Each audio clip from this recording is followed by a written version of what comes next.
자, 페이지 48쪽 피시기 바랍니다. 자, 우리가 지난 시간까지 해서 원자의 구조 중에서 이 보호의 원자 모형까지 다뤘었습니다. 그러면서 페이지 48쪽에 있는 원자 모형의 변천 과정에 대한 내용들을 설명을 해드렸었을 거예요. 그러면서 지난 시간에 선생님이 과학의 시대를 뉴턴과 아인슈타인의 시대로 나눴던 거, 이야기했던 거 기억하십니까? 네. 자, 그게 중요한 게 아니죠. 그죠? 자, 페이지 48쪽에서 보게 되시는 원자 모형의 변천 과정에서 각각의 원자 모형이 등장하게 된 계기가 무엇인지를 좀 생각해 보시기 바랍니다. 돌턴이 처음에 원자라고 하는 것을 정의 내리기 시작했을 때부터 원자 모형이 등장을 했었을 것이고요.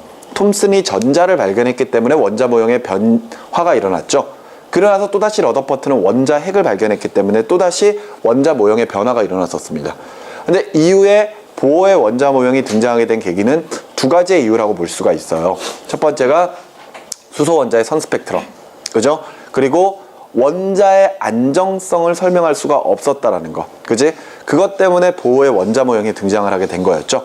그런데 이후에 불확정성의 원리 같은 이런 새로운 이론들이 나오고 전자를 눈으로 볼 수 없을 것이다 라는 이론 때문에 결과적으로 새로운 원자 모형이 제안이 됐고, 그것이 바로 현대의 원자 모형인 오비탈이다 라고 이야기를 했었었죠. 그지? 자, 그래서 오늘은 페이지 48쪽 아래 부분에 현대적 원자 모형과 전자 배치에 관련된 내용을 살펴보도록 하겠습니다. 제일 첫 번째로 나와 있는 게 현대적 원자 모형의 등장 배경입니다. 앞서 설명했던 것처럼 보어의 원자 모형으로 가지고 모든 원자들을 설명할 수 없었기 때문에 다시 현대적 원자 모형이 등장을 하게 된 거였었죠. 그러니까 보어의 원자 모형은 오로지 수소의 선 스펙트럼만을 설명하기 위해서 고안된 모형이라고 생각하시면 됩니다. 그러면은 반대로 전자가 2개 이상인 다전자 원자 같은 경우에는 보어의 원자 모형은 설명이 안 됐었다라는 거죠. 그것이 왜 그런지 그 당시에는 알지 못했지만 이후에 새로운 양자수의 도입으로 그런 것들을 설명할 수가 있었었고, 불확정성의 원리, 전자의 위치와 속력을 동시에 측정할 수 없을 것이다라는 새로운 이론 때문에 현대적 원자 모형이 등장을 하게 된 그런 배경지식이 있는 거죠. 그래서 가장 아래쪽 현대적 원자 모형에 우리는 궤도함수를 뜻하는 오비탈에 대한 내용들을 살펴보셔야 될 것 같습니다. 일정한 에너지를 가진 전자가 원자핵 주위에서 발견될 확률을 나타내는 함수이며 궤도함수의 모양 그리고 전자의 에너지 상태를 의미하기도 한다라는 이야기가 되어 있습니다. 자, 이제부터 오비탈에 대한 내용들을 정리를 해볼 건데요. 오비탈은 지난번에 잠깐 이야기를 했던 것처럼 결과적으로 보어의 원자 모형을 어느 정도 인정을 하고 있는 상태입니다. 그러니까 보어의 원자 모형에서 이야기했었던 전자 껍질의 개념은 사용하면서 그 다음에 새로운 양자수를 도입을 하는 거죠. 그래서 우리는 간단하게 양자수라고 하는 거에 대한 내용들을 정리를 좀 하도록 하겠습니다. 사실 조금 더 나아가 본다면 양자역학이라고 부르기도 하는데, 그냥 우리는 양자수라고 하는 것을 그냥 그 전자가 가지고 있는 에너지를 결정하는 요소들이다 라고 생각을 하시면 될 것 같아요. 아시겠죠? 자, 이 양자수는 크게 4가지가 있습니다. 첫 번째가 주양자수가 있고요. 두 번째가 방위양자수가 있습니다. 뭐 다른 말로 이제 부양자수라고 표현하기도 해요. 그리고 나머지 3번째, 4번째는 각각 스핀 양자수 또는 자기 양자수, 이런 양자수들이 존재를 하거든요. 그런데 이런 4가지의 양자수들 중에서 우리가 화학원에서 다뤄지는 양자수는 이 2가지라고 생각을 하시면 되겠습니다. 아시겠죠? 이때 이제 주 양자수는 전자 껍질의 종류를 결정하는 양자수입니다. 전자 껍질을 결정하는 이 에너지 크기, 그것을 주 양자수라고 보시면 되겠고요. 우리는 앞서서 보어의 원자 모형에서도 각각 전자 껍질을 K, L, M 이런 식으로 각각 표현을 했었었죠. 그랬을 때 그 각각 전자 껍질에 숫자를 부여했었습니다. 이때 K가 1번, L이 2번, M이 3번 이런 식으로 쭉쭉쭉쭉 정리가 됐었잖아요. 이랬을 때 수소의 에너지 준위를 계산할 때, 수소의 전자 껍질의 에너지 준위를 계산할 때 우리가 썼던 공식들, 바로 n의 제곱분의 1310이라고 하는 그 값, 마이너스 n의 제곱분의 1310이라고 했던 그 값에 따라 전자 껍질의 에너지를 계산을 해보면은 K 껍질이 가장 작고 L, M으로 갈수록 계속해서 에너지가 커진다 라는 사실을 우리가 앞서 확인을 했었습니다. 선생님이 지난 시간에 우리가 쓰고 있는 에너지 준위를 계산하는 공식, 이 N이 마이너스 N의 제곱분의 1312kJ/몰이다. 이 공식은 무슨 원자에서만 적용이 된다? 수소에서만 적용이 된다는 겁니다. 그러니까 다른 원자라면은요, 여기 위에 붙는 상수값이 달라져요. 근데 어찌됐건 상수값이 달라진다고 하더라도 각각 n에다가 우리가 지금 보고 있는 주 양자수를 대입을 해서 계산을 해보면은 가장 안쪽의 껍질인 K 껍질 에너지가 제일 작고 그 다음에 L, M 이렇게 바깥쪽으로 나갈수록 에너지가 커진다 라는 사실은 다 동일합니다. 아시겠죠? 이것이 첫 번째 주 양자수고요. 두 번째 방위 양자수는요, 그 전자의 방향성을 가지고 표현하는 새로운 양자수가 되는 거죠. 그래서 이 방위 양자수에 여러분들이 미리 배웠었던 sp, d, f 같은 이런 오비탈들이 존재를 하고 있는 겁니다. 이랬을 때 우리가 앞에서 보호의 원자 모형으로 수소 원자의 선 스펙트럼을 설명할 수 있었던 이유는 수소 원자의 전자가 가지는 에너지 준위는 오로지 주 양자수에 의해서만 결정이 됐기 때문이에요. 오케이? 그러니까 결과적으로 전자가 몇 번째 전자 껍질에 있느냐가 그 전자의 에너지 준위를 결정을 했기 때문에 앞서 보호의 원자 모형은 그냥 전자 껍질만으로도 설명이 가능했었던 겁니다.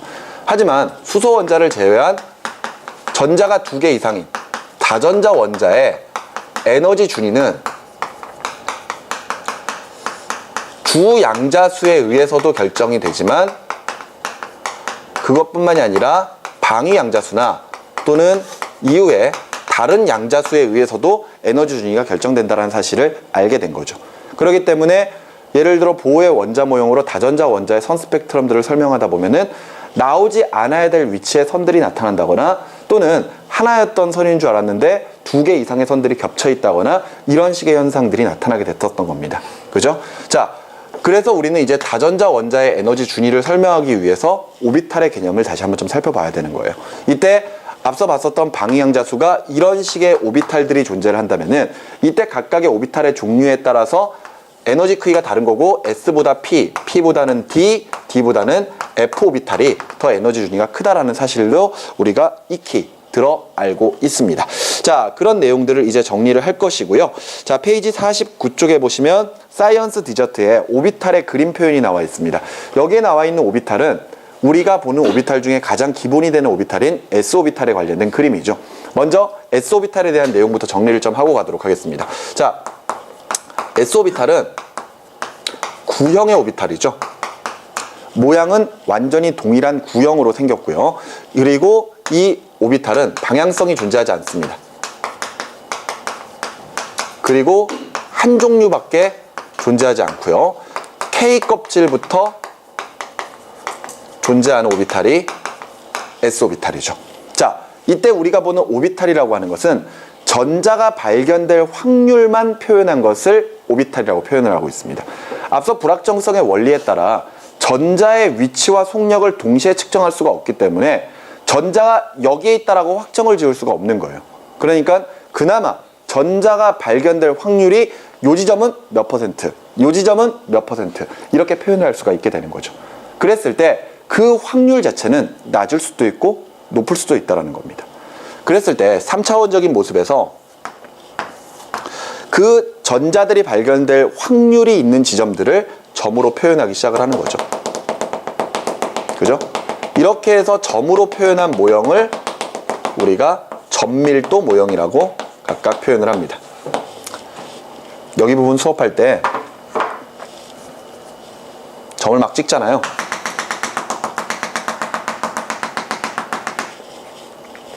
학원 원장님들은 되게 안 좋아하십니다. 칠판 상한다고. 하지만 내게 아니니까 점을 찍을 겁니다. 자, 이런 식으로 점으로 표현한 모형을 점밀도 모형, 바로 사이언스 디저트에 나와 있는 그림이죠. 그랬을 때 결과적으로 이 점 하나하나가 전자가 발견될 확률이 있는 지점들입니다. 근데 그 확률은 낮을 수도 있고 높을 수도 있다는 거예요. 근데 이때 점의 밀도, 그러니까 점이 많이 찍혀 있는 장소일수록 그만큼 발견될 확률이 전체적으로 높은 거죠. 네. 이해가 되십니까? 그런데 이런 식으로 점밀도 모형으로 표시를 해보면은 이때 점의 밀도는 원자핵으로부터 거리에 따라서 그 찍혀 있는 확률, 찍혀 있는 개수에 따라 발견될 확률 자체는 거리가 멀어지면은 확률 자체가 이렇게 낮아지게 됩니다. 즉, 이 말인즉슨 원자 핵으로 가까이 가면 가까이 갈수록 그만큼 전자가 발견될 확률이 높다라는 거죠. 그런데 앞서 이야기했던 것처럼 이런 점들은 그 확률 자체가 낮을 수도 있고 높을 수도 있어요. 그런데 그런 여러 개의 확률을 가지고 있는 그런 점들 중에서 실제로 전자가 발견될 확률이 90% 이상이 되는 지점들, 그 이상이 되는 지점들을 선으로 연결해서 만들어낸 모형이 바로 그 옆에 나와 있는 경계면 그림이 되겠습니다. 이랬을 때 보통 우리가 이야기하는 오비탈의 모양, 즉 앞서 S오비탈이 구형의 오비탈이다 라고 설명하는 것은 결과적으로 그런 경계면 그림을 보고 있는 거예요. 그 경계면 그림이 이렇게 되어 있다면은 결과적으로 지금 현재 요 구형의 모습에서 요 바깥쪽에 있는 요 경계면이 결과적으로 방결된 확률이 90% 이상이 되는 지점들, 그런 지점들이라고 생각을 하시면 되겠습니다. 그런데 여기서 이제 중요한 것은 이런 경계면 그림에서 지금 현재 요 지점들이 전자가 발견된 확률이 90%인 지점들이에요. 그렇다면은 이 경계면 안쪽에는 전자가 발견될 확률이 없는 겁니까? 아닌 거죠. 이 안쪽으로도 전자가 발견될 확률은 있는 겁니다. 근데 다만 확률 자체가 90%가 안 된다거나, 그지? 그런 지점들이 모여 있는 거지. 그리고 바깥쪽으로도 전자가 발견될 확률이 없는 건가요? 아닌 겁니다. 전자가 발견될 확률은 있는 거죠. 맞죠? 그러다 보니까 여기에서 우리는 또 다른 그래프를 하나 그릴 수가 있습니다. 또 다른 그래프로 그릴 수 있는 게 뭐냐면은, 역시 이번에도 원자핵으로부터의 거리에 따른 전자 발견 확률이에요. 그런데 이때 그래프가 이렇게 나오는 모습을 아마 여러분들이 본 적이 있을 겁니다. 이때 이 그래프는 앞서 봤던 그래프랑 실제적으로 X축이나 Y축이 비슷하거든요. 그런데 이 그림과 이 그래프랑 저 그래프의 차이점은 결과적으로 지금 현재 발견될 확률이 가장 높은 이 지점이 바로 원자핵으로부터 떨어진 이 반지름, 오케이? 경계면까지의 거리다라는 것을 표현을 해주고 있는 겁니다. 근데 이때 경계면 바깥쪽으로도 발견될 확률이 있다 없다? 있다. 이것을 설명하는 그래프가 되는 거죠. 하지만 전체적으로 점의 개수, 점의 밀도만으로 따진다면은 원자핵으로부터 가까이 갈수록 그 밀도 자체가 증가한다라는 거예요. 무슨 말인지 이해가 됩니까? 하지만 실질적으로는요, 원자핵 근처에서는 전자가 발견될 확률이 거의 0에 가깝습니다. 왜? 원자핵 근처에 전자가 있다면은 결과적으로 끌어당겨지는 인력에 의해서 전자가 존재하기 힘들거든요. 불안정해지거든요. 그렇기 때문에 실질적으로는 어느 정도 거리를 두고 있는 위치에서 실제로 발견될 확률이 매우 높다라는 것. 아시겠죠? 그것들을 여러분들이 이해를 해주셨으면 되겠습니다. 아시겠죠? 주로 문제는 이 그래프로 많이 나오죠.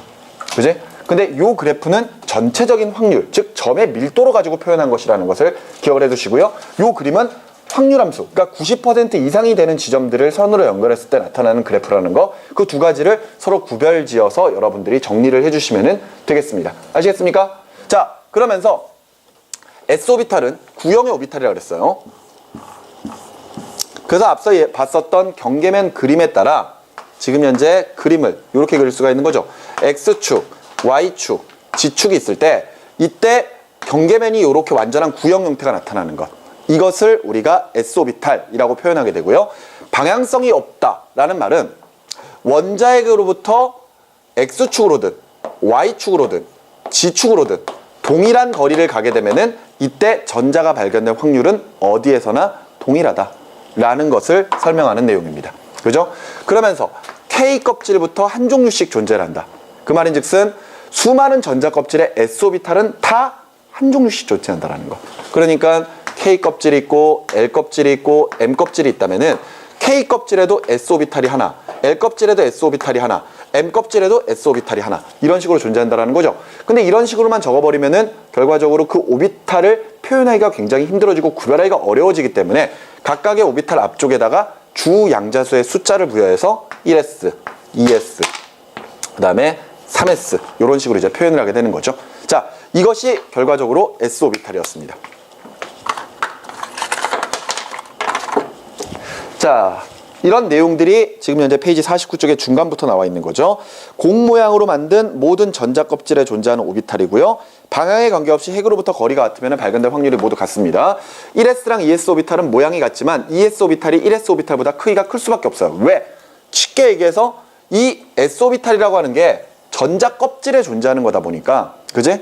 1s는 k 껍질, 그 다음에 L 껍질에, ES는 L 껍질에 각각 존재를 하는 거죠. 그러니까 바깥쪽으로 나갈수록 오비탈의 크기가 클 수밖에 없고요. ES 오비탈이 1s 오비탈보다 핵으로부터 평균 거리가 훨씬 더 멀고요. 따라서 에너지 준위는 ES 오비탈이 1s 오비탈보다 높다? 이거는 바로 우리가 봤었던 주양자수의 개념으로 생각을 하셔도 아무런 문제가 없습니다. 아시겠죠? 자, 그 오비탈들을 한꺼번에 좀 표현을 해보도록 하죠. 자, 예를 들어 1s가 요만하게 있습니다. 그러면은 ES는 그거보다 이제 크게 존재를 하겠죠. 맞지? 그리고 만일 M 껍질까지 표현한다면 그 바깥쪽으로도 3s의 오비탈이 존재를 하게 될 겁니다. 그랬을 때 우리 앞서 봤었던 저 경계면 그림에서 전자가 발견된 확률을 그래프로 표현한 거 있죠? 그 그래프로 표현한 내용을 보면은 예를 들어 1s, 2s, 3s가 존재할 때 이런 식의 그래프를 본 적이 있을 거예요. 오케이? 자, 그랬을 때 이 그래프는요, 일단 여기까지가 첫 번째로 발견된 확률이 높은 지점이죠. 그럼 이게 지금 어디까지라는 거야? 1s라는 거지. 그 다음에 여기까지가 뭐야? 2s라는 거죠. 그 다음에 여기가 어디다? 3s라는 뜻입니다. 오케이? 그런데 이 그래프를 해석하는 게 상당히 좀 학생들이 오류를 일으키는 경우가 많아요. 보세요. 지금 보면은 이게 자체가 지금 현재 핵으로부터 떨어진 거리에 따라 발견될 확률이 높은 지점들을 그래프로 그려놓은 거거든요. 그러면서 여기가 지금 1s의 경계면이다, 여기가 2s의 경계면이다, 여기가 3s의 경계면이다, 이렇게 지금 표현을 하고 있단 말이에요. 그런데 지금 보면은 얼핏 봤을 때는 1s보다 2s, 2s보다 3s에서 발견될 확률이 높다라고 생각이 되잖아요. 맞지? 그런데 실질적인 전자의 존재 확률은 이런 식으로 그려지게 됩니다. 알겠니? 여기까지가 1s고요. 여기까지가 2s, 여기까지가 3s입니다. 자, 세 가지의 오비탈을 이렇게 표현하는 것과 이렇게 표현하는 거의 차이점이 뭐냐? 이건 점밀도예요. 알았어? 90% 이상인 지점들을 점으로 찍은 개수라고 생각하시면 됩니다. 오케이? 그러니까 얘는 여기에 이만큼이 찍히는 거예요. 2s에서는 요만큼이 찍히는 거고 3s에서는 요만큼이 찍히는 겁니다. 그런데 실질적으로 우리가 전자를 찾아본다면요, 1s에서는 이만큼의 확률로 찾을 수가 있고 2s는 요만큼, 3s는 요만큼이 돼버립니다. 그러면 저거는 3s가 더 크니까 그런 거예요? 그렇죠. 바로 그 이야기입니다. 이거는 지금 현재 경계면 그림을 그릴 때 전자가 발견될 확률이 90% 이상인 지점을 점으로 띠띠띠 찍은 거죠. 결과적으로 그것을 통해서 구의 표면을 만들어 나가는 거란 말이에요. 그러면은 1s는 요만큼 전자를 찍을 거고, 점을 찍을 거고, 2s는 이만큼 찍을 거고, 3s는 이만큼 찍을 거 아니에요. 맞죠? 그 상태에서 각각 점의 개수가 얘는 이만큼, 이만큼, 이만큼이 찍혀버린다는 뜻입니다. 근데 점을 많이 찍을수록 그럼 전자가 실제로 발견될 확률이 높은 것인가? 그건 아니라는 거예요. 알았어? 예를 들어 모든 오비탈에 전자들이 모두 다 한 개씩 존재한다라고 가정을 했을 때 우리가 돋보기 들고 전자를 찾을 거란 말이야. 그럼 과연 어느 부분에서 전자를 찾을 확률이 높겠느냐 이거죠. 무슨 말인지 이해가 되십니까? 그랬을 때 1s는 요만큼의 면적에서 하나를 찾으면 돼요. 그 다음에 2s는 요만큼의 면적에서 하나를 찾으면 되지. 3s는 요만큼의 면적에서 하나를 찾아야 된단 말이야. 그러면은 면적이 넓어질수록 찾기가 더 힘들어질 거 아니야. 아까 우리 점밀도 모형 표현하면서 그래프를 이렇게 그렸었죠. 이쪽으로 갈수록 점을 많이 찍는다 그랬습니다. 점을 많이 찍는다는 것은 그만큼 확률 자체가 높다라는 것도 해당을 하지만 결과적으로 전자는 작은 공간 내에 모여 있으면 더 찾기가 쉽다는 뜻이거든요. 이해가 되십니까? 그래서 이런 그래프가 나오는 거야. 무슨 말인지 이해가 되니? 근데 우리가 보통 문제를 통해서 보게 되는 그래프는 이 그래프를 많이 본단 말이에요. 근데 이 그래프 자체는 결과적으로 요 바깥쪽에 점을 찍은 밀도라고 생각을 하시면 됩니다. 아시겠죠? 하지만 실제로 전자가 찾아질 확률은 1s가 제일 높습니다. 아시겠나요? 그리고 이런 식으로 각각 전자들이 존재하고 우리가 경계면 그림을 통해서 그래프를 그릴 때 예를 들어 요렇게 그려졌다고 해가지고 여기가 경계면이다, 바깥쪽은 전자가 발견될 확률이 없다? 아니라 그랬었죠. 있다 그랬습니다. 맞죠? 그럼 얘네들도 마찬가지란 말이야. 각각의 경계면들이라 보면 바깥쪽에도 분명히 전자가 발견될 확률이 있겠죠. 하지만 아무리 그렇다고 하더라도 절대 전자가 발견될 확률이 없는 지점들이 있습니다. 그 지점들을 우리가 마디라고 표현을 하고 있죠. 오케이? 그래서 1s와 2s 사이에 마디가 하나 존재하고 2s와 3s 사이에서 마디가 하나 존재합니다. 즉 마디의 개수는 전자 껍질의 개수보다 하나가 항상 적어요. 그래서 1s랑 2s는 1개, 1s, 2s, 3s까지 있다면 마디는 2개, 이런 식으로 존재를 한다는 겁니다. 즉 아무리 전자가 어디나 있을 수 있고 예전에 봤었던 보의 원자 모형이 아니라고 하더라도 이 사이에는 분명히 전자가 존재할 수 없는 공간이 있다는 겁니다. 무슨 말인지 아시겠습니까? 네. 그렇게 여러분들이 해석을 하시면 돼요. 아시겠나요? 지금까지 봤었던 게 S 오비탈이었습니다. 자, 그리고 나서 우리는 또 다른 오비탈을 정리를 해야 되는 거죠. 그런데 이후로 이제 P 오비탈, D 오비탈, F 오비탈 이런 것들이 있는데 한꺼번에 좀 정리를 해보자면요. P 오비탈은 아령 모양이죠. 아령 모양. 보통 아령 모양이라고 표현하는데 모양이 이렇게 생겼습니다. 그죠? 이렇게 생긴 게 아령 모양. 그러면서 얘네들은 드디어 방향성이 부여가 됩니다. 방향성이 있어요. 결론부터 이야기하자면은 우리가 보고 있는 이런 종류의 오비탈들은 S 오비탈을 제외하고 모두 다 방향성이 있죠. 그지? 그러면서 지금 현재 P 오비탈은 방향성이 있으면서 몇 종류가 있다? 세 종류가 있다라고 이야기를 하죠. 세 종류가 있다. 그 세 종류가 각각 X축, Y축, G축으로 발견될 확률이 있는 것들. 그래서 표현하자면은 PX, PY, PZ라고 하자. 그러니? G가 아니고 Z라고 합시다. 이렇게 해서 세 종류가 존재한다라는 것. 그지? 그림을 그려보면 이렇게 그려지겠죠? X축, Y축, G축 이렇게 돼 있을 때 예를 들어 PX 오비탈은 이렇게 X축으로 아령 모양이 존재하는 경우, 이게 PX. PY는요 Y축이겠죠. 요렇게, 이게 PY. 오케이? 그 다음에 Z축으로도 역시 마찬가지로 요렇게 존재를 하겠네요. 그죠? 이렇게 해서 총 3종류의 오비탈이 존재를 한다는 겁니다. 그래서 이 그림을 보면 뭔가 느껴지는 게 있죠. 오비탈을 화학의 꽃이라고 부릅니다. 네. PX, PY, PZ. 네. 여기까지 이해되셨습니까? 이때 각각 방향성이 있다는 것은 X축과 Y축, G축으로 각각 전자가 발견될 확률이 있다는 거죠. 예를 들어 PX의 오비탈에 전자가 존재한다면 X축으로는 일정 거리 이상 떨어진 지점에 전자가 발견될 확률이 있지만 Y축이나 G축으로는 전자가 발견될 확률이 아예 없다는 것이고요. 마찬가지로 Y나 Z축으로 각각 이 오비탈들이 존재하고 거기에 전자가 존재한다면 나머지 다른 쪽으로는 전자가 발견될 확률이 없다는 것. 그것을 이야기를 하는 겁니다. 그러면서 P 오비탈은 앞서 S 오비탈이 K 껍질부터 존재한다고 했을 때 얘네들은 L 껍질부터 존재한다라고 하죠. 따라서 K 껍질에는 존재하지 않습니다. 하지만 L 껍질에는 2P 오비탈이 존재를 하고요. M 껍질에는 3P 오비탈이 존재를 하는 거죠. 이런 식으로 각각 오비탈이 존재할 거고 우리는 그냥 P, 2P, 3P 이렇게 적지만 실제로 이 안에는 2PX, 2PY, 2PZ 3PX, 3PY, 3PZ가 각각 존재한다는 것 여러분들이 먼저 생각을 하시면 되겠습니다. 자, 그리고 나서 D 오비탈과 F 오비탈을 정리할 건데 이제부터는 모양조차도 보실 필요가 없습니다.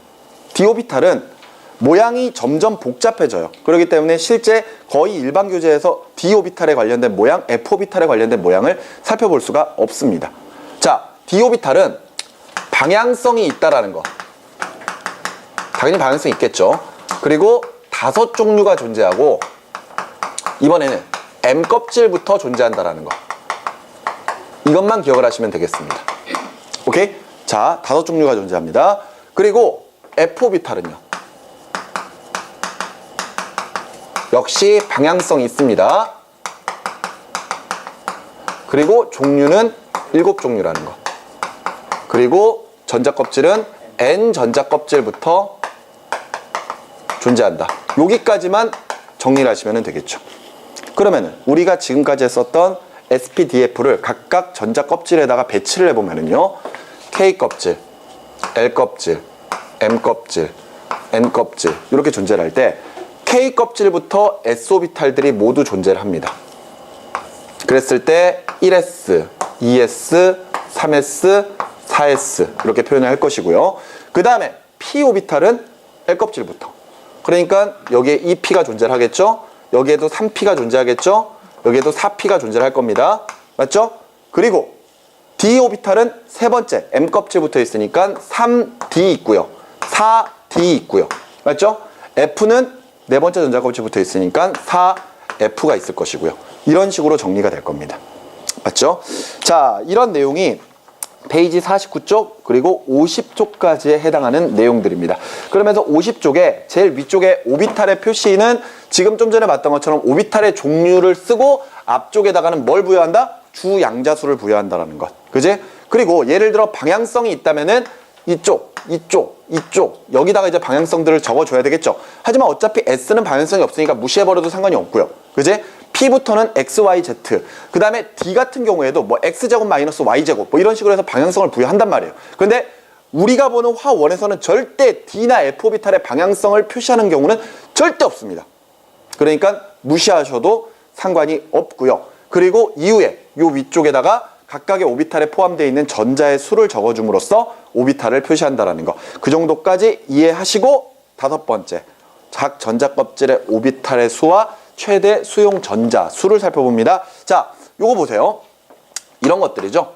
일단 주 양자수는 K가 1, 2, M이 3, N이 4 이렇게 표현할 겁니다. 우리가 주 양자수를 줄여서 N이라고 쓰거든요.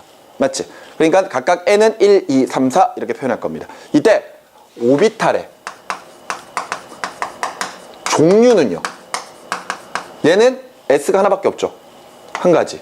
얘는 SP가 있으니까 두 개. 얘는 SPD까지 있으니까 세 종류. SPDF가 있으니까 네 종류.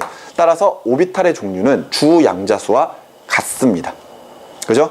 그런데 오비탈의 수는요. 오비탈의 수는. 자, K는 1S가 하나밖에 없죠.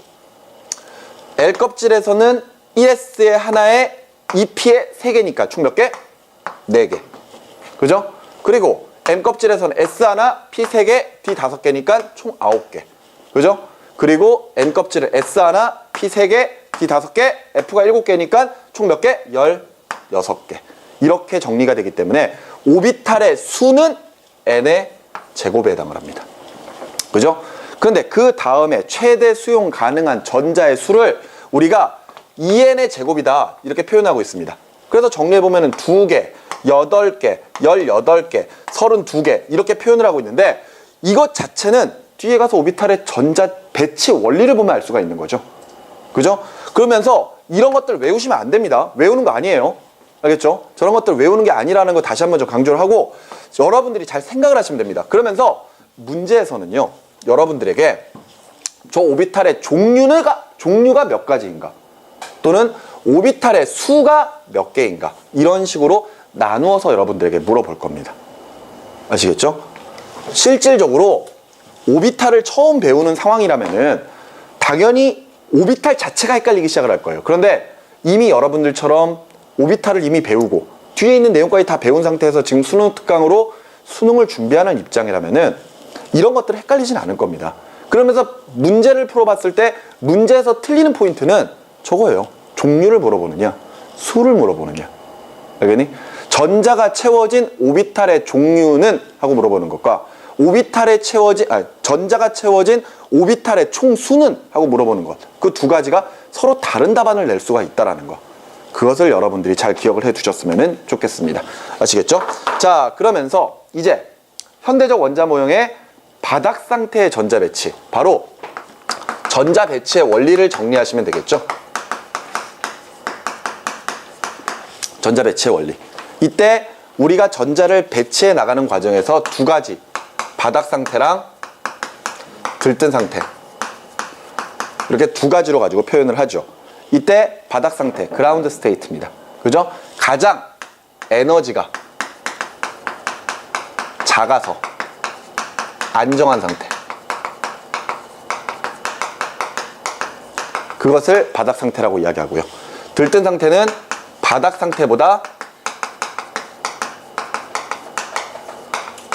에너지가 큰 경우,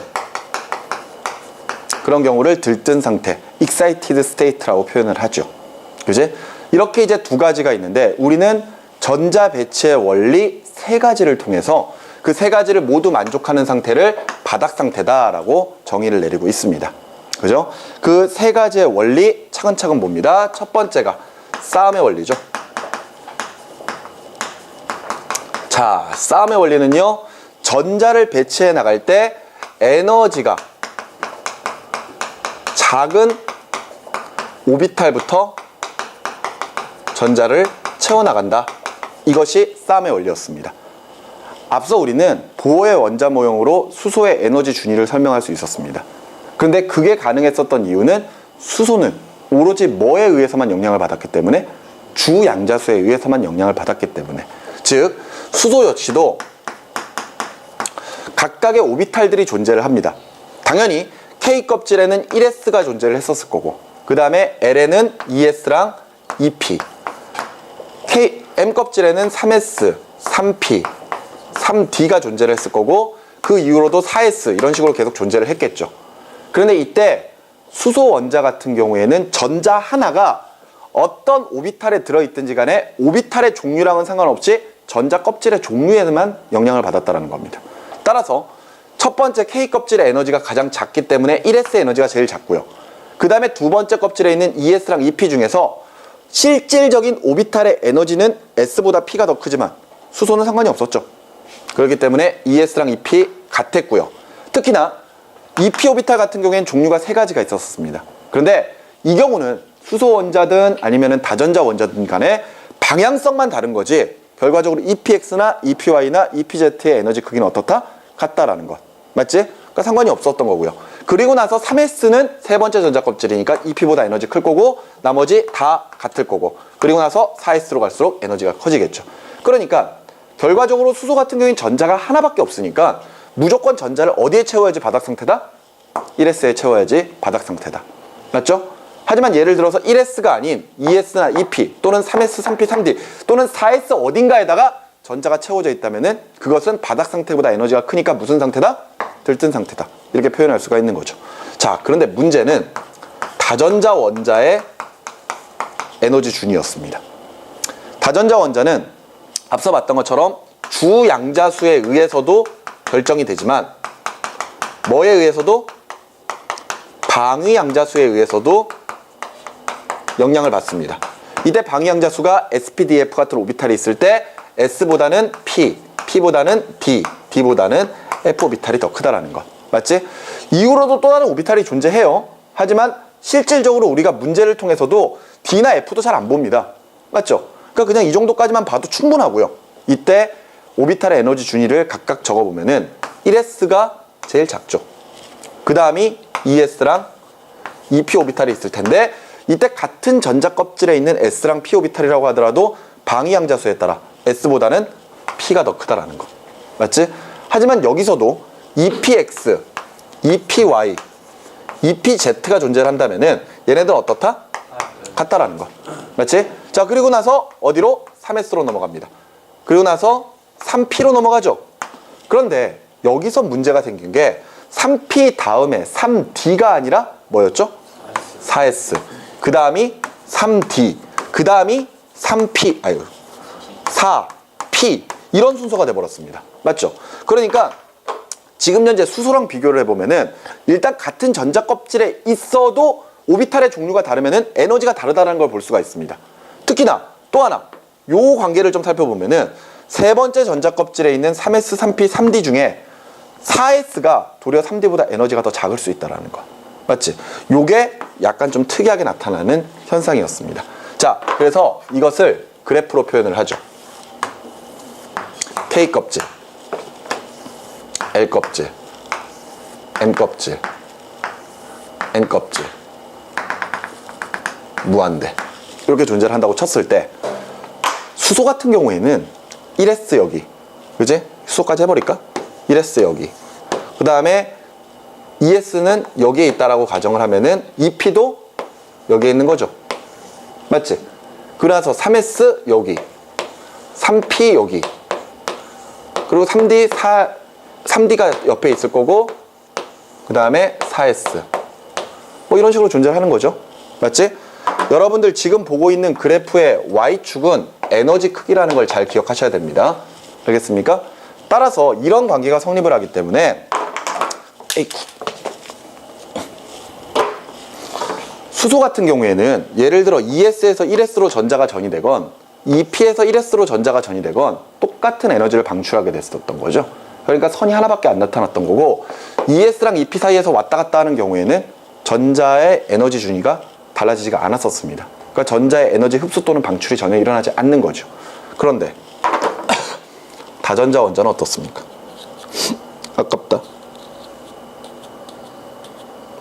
분필 하나 갖고 되게 뭐라 그러죠? 비싼 거야. 비싼 분필이야. 형광이. 응? 형광이네. 보여요? 형광이에요. 개당 한 400원 꼴합니다. 아, 비싸다니까? 막 이게 떨어져 깨질 때마다 가슴이 철렁해. 자, 다전자 원자. 1s가 여기에 있으면은 2s가 여기에 있다라고 가정을 하고, 2p는 그거보다 약간 높은 데 있는 거죠. 그지? 그 다음에 3s가 여기에 있고 3p가 여기에 있다면은 3d가 여기에 있는 거지. 그리고 나서 4s가 여기에 있는 거고요. 맞습니까? 그지? 따라서 2s에서 1s로 전자전이 될 때랑 2p에서 1s로 전자전이 될 때 요만큼의 에너지 차이가 있는 겁니다. 그러니까 선이 두 개가 나타나야 되는 거고, 이때 같은 전자 껍질에서 2s에서 2p에서 2s로 전자가 전이가 돼도 요만큼의 에너지가 방출이 돼야 됐던 거죠. 그러니까 보호의 원자 모형으로는 도저히 설명이 안 됐었던 겁니다. 그런데 이때 이 그림을 그리다 보면은 학생들이 이 그림에서 요 지금 현재 선생님이 표현해놓은 요 위치가 자꾸 오비탈의 위치라고 자꾸 착각하는 학생들이 있어요. 그 말인즉슨 학생들이 이렇게 이야기를 합니다. 선생님, 그렇다면 이 p 오비탈은 두 번째 전자 껍질보다 약간 위쪽에 있는 건가요? 3d 오비탈은 네 번째 n전자 껍질의 바깥쪽에 있는 건가요? 자꾸 이렇게 물어보거든요. 근데 아까 선생님이 y축이 뭐라 그랬습니까? 에너지라고 그랬죠? 에너지 준입니다. 에너지를 표현한 것 뿐이에요.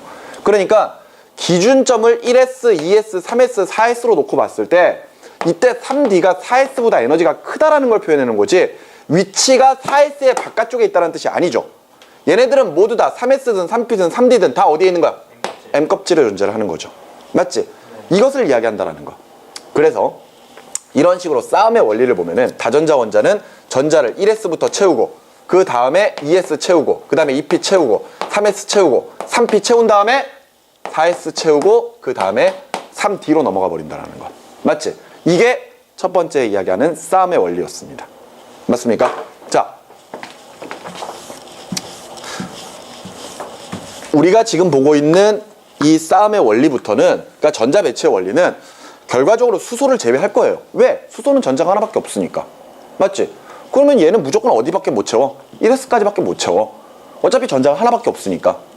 그런데 나머지 이제 전자가 여러 개인 녀석들은 다전자 원자의 전자 배치에 따라 이런 식의 오비탈의 에너지 준위 중에 가장 작은 것부터 차례대로 채워나갈 것이고, 특히나 3s, 3p를 채운 다음에 같은 전자 껍질에 있는 3d가 아니라 어디부터 채운다? 4s부터 채운다. 요게 첫 번째 싸움의 원리였습니다. 자, 그러면 이제 두 번째로 넘어가서 전자 배치 원리 두 번째, 바로 파울리의 베타 원리죠. 파울리의 베타 원리. 자, 어디 있습니까? 페이지 51쪽에 있네요. 그죠? 페이지 51쪽에 파울리의 베타 원리는 한 개의 오비탈에 전자가 최대 몇 개까지 수용이 가능하다? 두 개가 가능하다. 한 개의 오비탈에 최대 두 개의 전자를 수용한다라는 거. 이때 오비탈의 종류와는 관계없이 무조건 오비탈당 전자가 몇 개씩 채워진다? 두 개씩 채워진다. 맞죠? 그러다 보니까 S오비탈은 종류가 한 종류밖에 없습니다. 따라서 하나의 오비탈에 전자를 2개를 채울 수 있다면은 얘네들은 최대 수용 가능한 전자의 개수가 2개. 맞죠? 위쪽에다가 전자 표시해 준다 그랬죠? 자, 그렇다면 p 오비탈은요. 종류가 3가지가 있습니다. 그죠? 근데 각각의 오비탈당 2개씩 채울 수 있으니까 최대 몇 개? 6개. 그리고 더 나아가서 d 오비탈은 5종류가 있으니까 몇 개? 10개. 그리고 f 오비탈은 7개가 있으니까 그지? 몇 개? 14개까지 수용이 가능하다라는 거야. 맞지? 그래서 우리가 이것을 보고 앞서 각각의 전자 껍질에 존재하는 오비탈의 종류, 그 다음에 수를 확인했었고 최대 가능한 수용 가능한 전자의 수가 나왔었죠. 그때 K 껍질, L 껍질, M 껍질, N 껍질에 각각 주 양자수가 1, 2, 3, 4가 나오고, 그지? 오비탈에 종류도 1개, 2개, 3개, 4개가 나왔고, 그지? 오비탈의 총수는 n의 제곱이니까 1, 4, 9, 16이 나왔으면은 이때 각각의 오비탈마다 전자를 2개씩 채워가니까 채울 수 있는 전자의 총수가 각각 여기다가 2배씩 한 거. 따라서 2개, 8개, 18개, 32개가 채워진다라는 거야. 맞지? 이렇게 해서 우리가 정리할 수가 있었던 거죠. 자, 그런데 파울리의 베타 원리에서는 한 개의 오비탈에 최대 2개의 전자가 수용 가능하다라는 이런 식의 원리뿐만이 아니라 또 하나의 원리가 더 있죠. 그지? 이때 채워지는 2개의 전자는 스핀 방향이 반대여야 된다는 것. 맞지? 사실 생각해 보면은요, 전자는 마이너스의 힘을 가지고 있습니다. 따라서 작은 공간 내에다가 전자를 2개를 채워버리면은요, 당연히 전자 사이에 반발력이 작용을 할 거고 서로 간에 밀어내는 힘 때문에 그 안정성이 깨져버릴 수가 있거든요. 그런데도 불구하고 굳이 전자를 한 오비탈 내에 2개를 채워야 된다면은 이때는 반발력을 최소화할 수 있는 그런 상태로 얘네들을 채워줘야 된다는 거죠. 그게 결과적으로 전자의 스핀 방향에 따른 이 전자기장의 생성 원리입니다. 자, 여러분들 보시면은 그 중간에 사이언스 디저트에 파울리의 베타 원리와 전자의 스핀이 나와 있는데요. 마이너스 전하를 띠는 전자의 스핀으로 인해 생기는 자기장의 영향으로 한 개의 오비탈에는 스핀 방향이 반대인 2개의 전자가 함께 존재할 수 있다라는 거. 이게 무슨 이야기냐? 전자는 가만히 있는 게 아니라 제자리에서 스핀도 한다는 거죠. 근데 이 전자가 스핀을 하게 되면은 전자의 스핀 방향과 반대 방향으로 전류가 흐르는 것을 설명할 수가 있어요. 그러면 전류가 흐르는 것으로 우리가 물리에서 배웠던 손 이렇게 잡는 거 있었죠? 그지? 전류의 방향과 자기장의 방향, 그것을 통해서 이 전자 자체가 전류가 요렇게 흐른다면은 손을 요렇게 감아주어 가지고 내부에서의 자기장이 요렇게 생긴다, 이렇게 설명할 수가 있는 거거든요.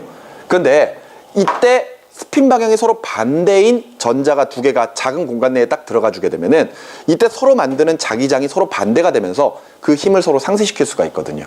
그렇기 때문에 2개의 전자는 스핀 방향이 무조건 반대여야 된다, 이렇게 설명을 하게 되는 거죠. 그래서 우리가 오비탈을 이렇게도 표현을 하지만 공간으로 이렇게 표현하기도 하죠. 각각 오비탈을 네모칸으로 표현했을 때 S는 무조건 하나, P는 몇 개? 3개. 그리고 D와 F는 각각 5개와 7개를 그려나가게 될 겁니다. 그랬을 때 여기다가 전자를 점으로 이렇게 띡띡 표시하기도 하지만 스핀 방향이 서로 반대라는 걸 표현해주기 위해서 화살표로 표현해주죠. 이때 규칙은 일단 먼저 채워지는 전자가 위쪽으로 화살표, 그러고 나서 그 다음에 아래쪽으로 화살표. 맞죠? 이런 식으로 전자를 채워나가는 게 바로 파울리의 베타 원리, 여기에 해당을 할 겁니다. 아시겠죠? 자, 이렇게 해서 2번째 규칙까지 살펴봤고요. 3번째는요.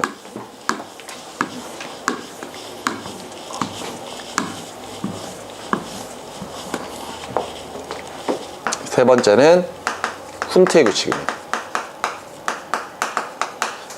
훈트의 규칙은 정의상으로는 되게 복잡해요.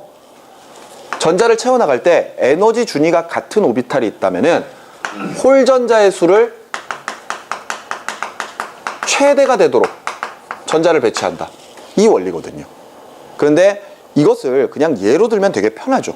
예를 들어서 우리가 버스를 타는데 버스에 앞에는 한 자리씩 앉을 수 있는 공간이 있지만 뒤쪽에 2명씩 앉을 수 있는 공간이 이렇게 있으면은 예를 들어 내가 탔어 버스에. 근데 이 앞자리에는 노약자와 임산부를 위해서 비워둬야 되겠죠. 비워두고 뒤에 앉을 수가 있는데 가만히 이렇게 뒤에 봤더니 지금 이 4자리 중에서 예를 들어 요 자리와 요 자리에는 사람이 타고 있어요. 그러면 우리가 자리에 앉는다면은 상식적으로 사람이 앉지 않은 요 자리에 위치할 거라는 거. 물론 주변에 친구들이 타고 있으면 그 친구 옆으로 가든가 아니면 김태희나 아니면 전지현이나 아니면 원빈이나 뭐 이런 사람들 앉아있으면 그 옆으로 가서 앉아야 되겠지만 보통은 일반적으로 비어있는 자리에 앉게 되죠. 그지? 이게 결과적으로 훈트의 규칙을 설명하는 내용입니다. 이때 앞서 우리가 파울리의 베타 원리에서 하나의 오비탈 내에는 최대 2개의 전자가 수용 가능하다라고 했습니다. 이때 홀전자라고 하는 것은 하나의 오비탈 내에 전자가 하나만 채워져 있는 경우를 이야기하죠. 그런데 이때 저렇게 하나만 있는 것을 최대로 한다? 아무 때나 그런 것이냐? 아니라는 거죠. 그지? 예를 들어 에너지 준위가 같은 오비탈이 여러 개 있을 때만 가능한 겁니다. 그 말은 1s랑 2s가 있으면은 1s보다 2s가 에너지가 크니까 싸움의 원리에 따라 1s부터 먼저 채워나가야죠. 몇 개까지? 2개까지. 그죠? 그리고 나서 2s랑 2p가 있을 때 당연히 2s보다 2p가 에너지 준위가 크니까 맞지? 그러니까 먼저 2s에다가 전자를 2개를 채우겠죠. 그리고 나서 아직도 채워야 될 전자가 있다면은 p 오비탈에다가 전자를 채워 나갈 텐데 이때 p 오비탈은 3가지가 있고 그 중에 px, py, pz가 있다면은 얘네들은 x, y, z랑 전혀 상관없이 어차피 방향성만 다른 거니까 에너지가 같은 오비탈들이라면은 전자를 채워 나갈 때 그 순서와 상관없이 아무데나 먼저 하나를 채운다라는 거. 근데 예를 들어 여기다 이렇게 하나를 채우고 나면은 그 다음에 전자는 그 옆에다가 채우는 게 아니라 다른 데다가 이렇게 채워 나간다라는 거죠. 그치? 이게 지금 우리가 보고 있는 훈트의 규칙. 즉 하나의 오비탈 내에 이렇게 전자가 하나씩 들어있는 것을 우리가 홀전자라고 표현을 하게 됩니다. 맞죠? 그러고 나서 그 다음에 전자를 더 채워야 된다면은 아무데나 또 이렇게 붙여나가면 되겠죠. 맞지?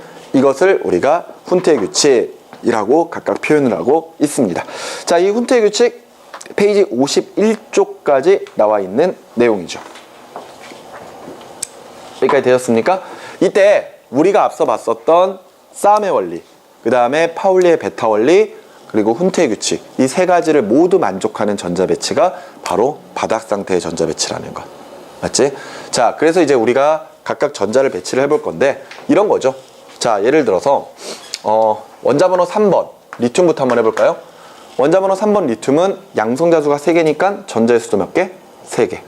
그러면은 바닥 상태의 전자 배치를 하기 위해서 먼저 싸움의 원리 1s부터 전자를 2개를 채울 거라는 거. 그러면서 하나가 남으니까 2s에다가 전자를 하나 채우고 끝내겠죠. 그지?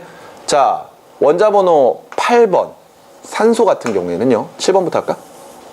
7번 질소 같은 경우에는요. 전자가 7개니까 1s에 2개, 2s에 2개를 채우고 그 다음에 2p에다가 3개를 채울 것이다라는 것. 근데 이때 2p의 오비탈에는 방향성만 다른 에너지가 같은 오비탈이 3개가 있기 때문에 전자를 채운다면은 하나, 둘, 셋 이렇게 채워나갈 것이다라는 것. 그치? 자, 뭐 그런 내용이었고요. 우리가 실질적으로 원자 번호 20번까지만 본다면은 그치? 전자를 채워나간다고 하더라도 S오비탈 아니면 P오비탈까지밖에 전자를 채우지 않습니다. 원자 번호 20번 칼슘 전자가 20개예요. 1s에 2개, 2s에 2개, 2p에 6개, 총 10개죠. 그리고 3s에 2개, 3p에 6개까지 해서 총 18개입니다. 남은 2개는 3d가 아니라 어디에 채운다? 그렇죠. 4s에다가 2개를 채워나가 버립니다.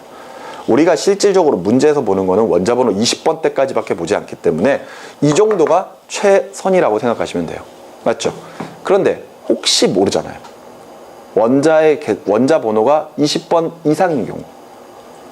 예를 들어 원자 번호 21번 스칸듐입니다. 그러면은 21개의 전자를 채워나가야 돼요. 이때 전자를 채우는 것은 위에 칼슘과 상당히 비슷하겠죠? 다 적기가 귀찮으니까 여기까지가 아르곤의 전자 배치죠. 그래서 그냥 이렇게 표현을 하겠습니다. 그럼 여기까지 해서 총 18개가 채워졌다고 보시면 돼요. 그럼 이제 남은 전자 3개. 그럼 그 다음에는 4S에다가 2개 채우고 남은 1개는 3D에다가 하나를 딱 채울 거라는 거야. 맞지? 더 해볼까요? 원자번호 26번. 철입니다. 그럼 철 역시도 일단 아르곤까지 전자 배치 똑같을 거고. 그죠? 그래서 이제 몇 개 남았어?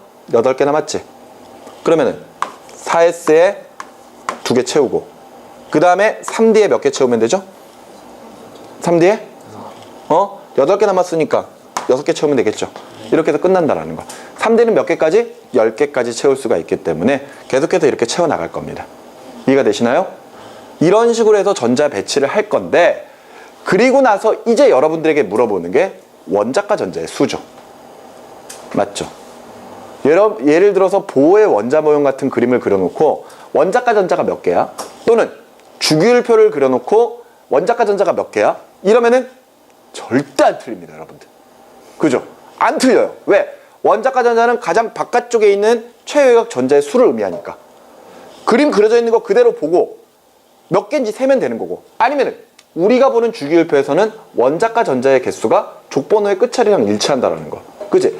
그걸 알고 있기 때문에 안 틀려요. 근데 이상하게 이걸 그려놓으면 틀린다고. 오비탈로 이렇게 표현해놓고 원자과 전자 수 몇 개야? 이렇게 물어보면은 틀리는 거죠. 자, 리튬 원자과 전자 몇 개? 한 개. 요게 한 개인 거죠? 네. 질소 몇 개? 5개. 5개인 거지. 이렇게 이야기하면은 3개라고 이야기하는 학생들이 가끔 있다고. 끝에 있는 거 3개만 보는 거지. 하지만 요거까지 감안을 해줘야 되는 거죠. 칼슘 몇 개? 2개. 오비탈을 보고 이야기하셔야 돼요. 알겠죠? 오비탈을 보고 칼슘이 2족이니까 2개가 아니고 여기에 적혀있는 거 보고 가장 바깥쪽에 있는 게 이게 K고 이게 L이고 이게 M이고 요게 N이니까 2개 이렇게 생각하셔야 되겠죠. 그러면은 스칸듐 몇 개? 봐요. 이래서 틀려갖고 온다니까. 내가 아까 분명히 그랬죠.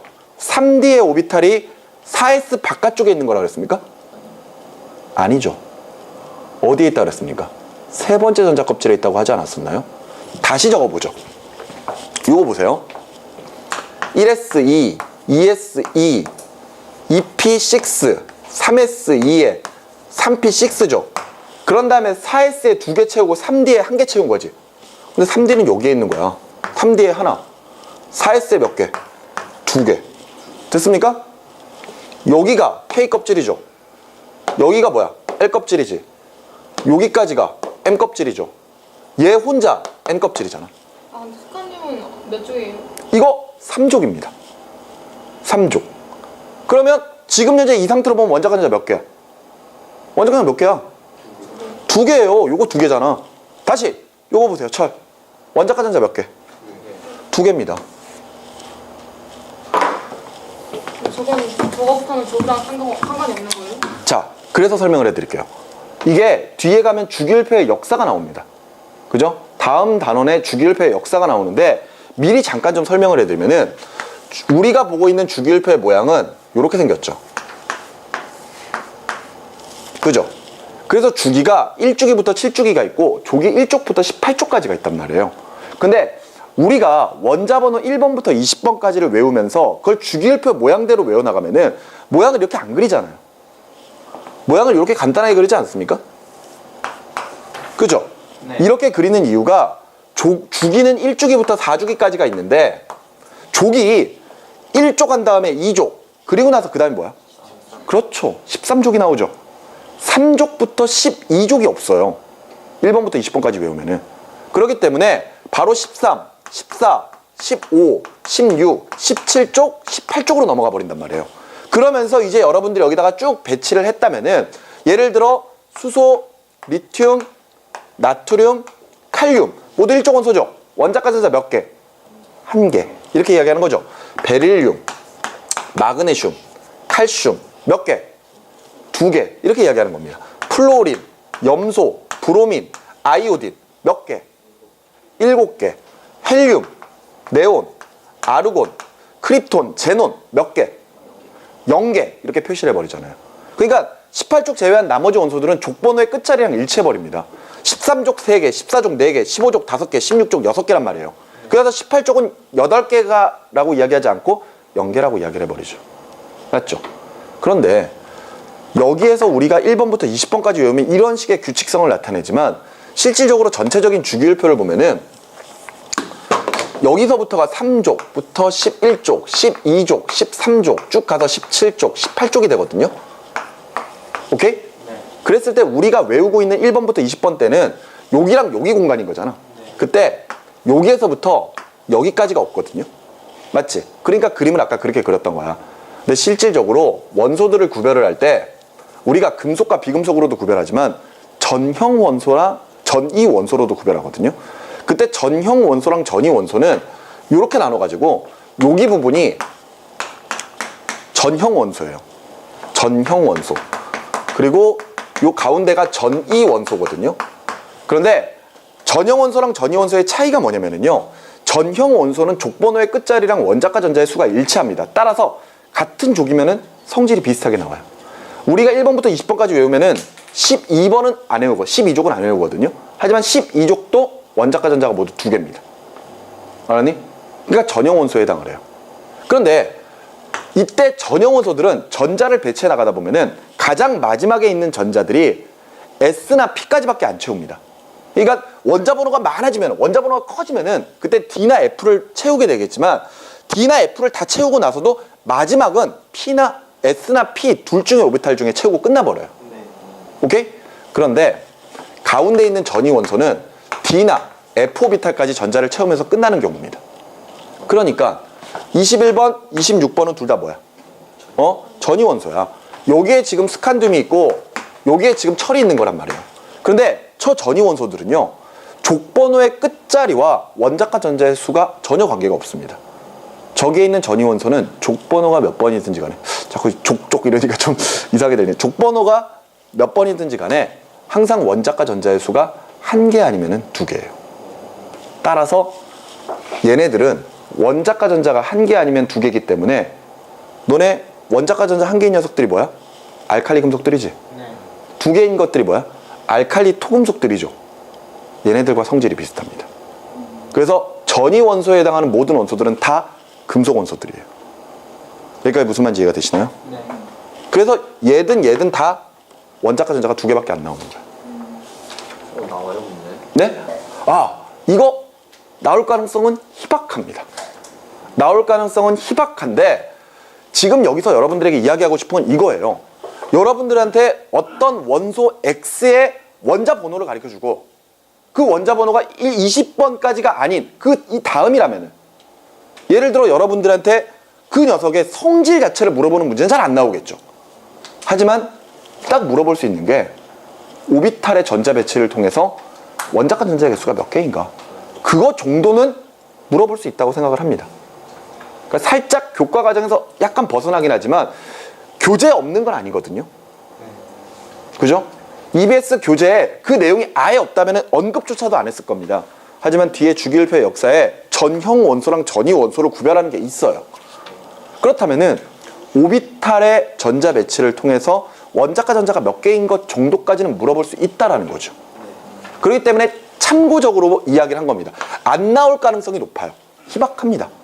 안 나오면 다행이고, 나오면 풀어야 될 거 아니야. 맞지? 근데 지금 전제를 보는 것처럼 아까도 아무 생각 없이 이렇게 딱 적어 놓으면은 내가 일부러 이렇게 적은 거야. 니네 헷갈리라고. 그러면 원자과 전자 몇 개야? 이러면은 3개요. 이래버린단 말이야. 근데 아니라는 거지. 이것만이라는 거지. 이렇게 적어 놓으면 안 틀린다? 되게 웃기는 거는, 이렇게 적으면 안 틀리는데 이것의 위치를 바꿔요. 이렇게 적으면은 틀립니다. 그게 되게 웃기는 거지. 그러니까 진짜 이해할 수 없는 게 이런 거예요. 예를 들어 원자번호 9번 플로린 1S2, 2S2, 2P, 5 이렇게 딱 적혀 있단 말이야. 그러면 학생들이 주기율표 나오면은 무조건 원자과 전자 7개라고 하는데 여기서는 무조건 5개라고 자꾸 이야기한다니까. 그리고 자기가 왜 틀렸는지를 몰라요. 알았어? 차근차근 보시기 바랍니다. 알겠습니까? 자, 이런 내용이 여러분들 이 지금 전자 배치에서도 추가적으로 나올 수 있다라는 거. 안 나올 가능성이 높습니다. 하지만 차라리 안 나올 것 같으니까 하지 말자가 아니라, 그지? 뭐 별로 어려운 거 아니잖아. 해놓고 상식을 높여가자고요. 알겠습니까? 상식을 높여가자는 거. 전이원소 그렇습니다. 옛날 같은 경우에는요, 이게 화투에 있는 내용이라서 전이원소도 막 설명해주고 그랬었어요. 그랬는데 그때 전이원소 설명해줘도 문제 안 나왔거든요. 네, 뭐 낼 게 없으면 언젠간 내겠지. 알기 그러겠니? 꼭 20번까지만 내라는 법은 없잖아. 그죠? 자, 이런 식으로 해서 이 원자과 전자에 관련된 내용들, 바로 페이지 53쪽에 있는 내용까지 설명을 해드렸습니다. 아시겠습니까? 좋습니다. 자, 그러면서 아마 여러분들 54쪽까지 정리 나와 있는 거 보시면 되겠고요. 그 다음에 페이지 55쪽부터 나와 있는 내용, 이온의 전자배치 부분은 선생님이 특별히 설명하지 않아도 될 것 같습니다. 그죠? 예를 들어 금속 양이온과 비금속 음이온의 전자배치에서는 기본 원소에서, 그제? 금속 원소랑 비금속 원소의 바닥 상태의 전자배치에서 금속인 양이온이 될 때 바깥쪽 원자과 전자 수만큼 버린다라는 거. 그죠? 그래서 전자 껍질의 수가 하나 줄어들어 버리죠. 반대로 비금속 원소 같은 경우에는 옥텟 규칙을 만족하기 위해서 바깥쪽에 있는 전자의 수를 같은 주기의 18쪽 원소의 전자수랑 동일하게 만들어 나간다는 거. 따라서 얻어서 결과적으로 음이온이 된다는 거. 그런 것들을 오비탈로 표현하는 방법, 뭐 특별히 어렵지 않게 여러분들이 해석할 수가 있을 것 같습니다. 다음 시간에 이 부분의 전자배치에 관련된 내용 다시 한번 보면서 내용 빠르게 정리하고 뒤쪽으로 넘어가도록 하겠습니다. 아시겠죠? 자, 오늘 수업 여기까지입니다. 수고하셨어요.